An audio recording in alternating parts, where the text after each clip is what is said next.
नमस्कार मंडळी, मी राजश्री आणि तुम्ही बघताय राजश्री अनफिल्टर्ड.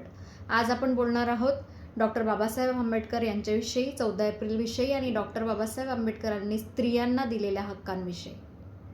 आज आपण जयंती साजरी करतोय, डॉक्टर बाबासाहेब आंबेडकरांचे फोटो लावतोय, पण मला सांगा, खऱ्या अर्थाने त्या महापुरुषाला आपण ओळखलत का? अनेक महिला म्हणतात, मी तर या जातीची, मी का बाबासाहेबांना मानू? किंवा ज्या मानतात त्या म्हणतात की मी या जातीची आहे, तरी पण त्यांना मानते. आजचा हा व्हिडिओ त्या सर्व मैत्रिणींसाठी आहे ज्यांना जाती पलीकडे सत्य जाणून घ्यायचं आहे. आज आपण कोणत्याही राजकीय गप्पा नाही तर थेट पुराव्यांविषयी बोलणार आहोत. तुम्ही आज जो मोकळा श्वास घेताय तो कशाच्या जोरावर आहे? 1920 ते 30चा काळ आठवा. शिक्षण नव्हतं, मालमत्तेवर हक्क नव्हता, स्त्री केवळ एक वस्तू. त्या काळात डॉक्टर बाबासाहेब आंबेडकरांनी काय पाहिलं? त्यांनी पाहिलं की या देशाची अर्धी लोकसंख्या म्हणजे स्त्रिया गुलामगिरीत जगत आहेत. त्यांनी तेव्हाच ओळखलं होतं की जोपर्यंत स्त्री सुशिक्षित आणि स्वतंत्र होत नाही तोपर्यंत हा देश महासत्ता होऊच शकत नाही.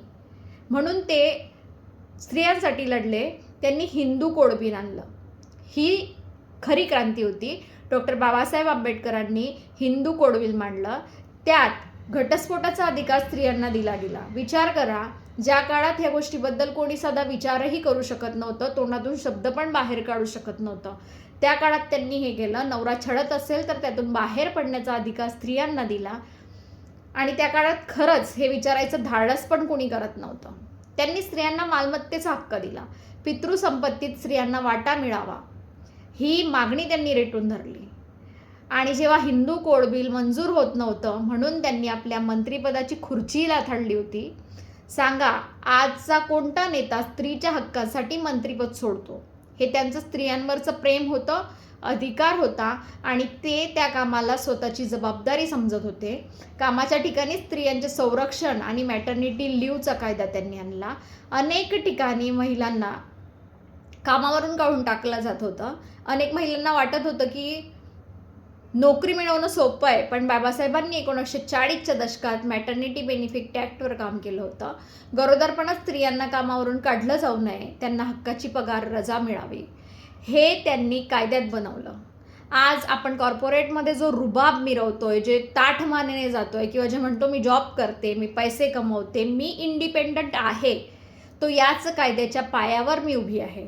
हे कोणा एका जातीसाठी नव्हतं, हे प्रत्येक भारतीय स्त्रीसाठी होतं. जातीचा चष्मा उतरवा आणि थोडं सत्य बघा. मी या जातीची किंवा मी बाबासाहेबांना का मानू, किंवा मी या जातीची आहे तरी पण मी बाबासाहेबांना मानते. तर मैत्रिणींनो, जात ही मानव निर्मित आहे, पण माणूस म्हणून जगण्याचा अधिकार ही निसर्गदत्त देणगी आहे. डॉक्टर बाबासाहेब आंबेडकरांनी आपल्याला माणूस बनवलं.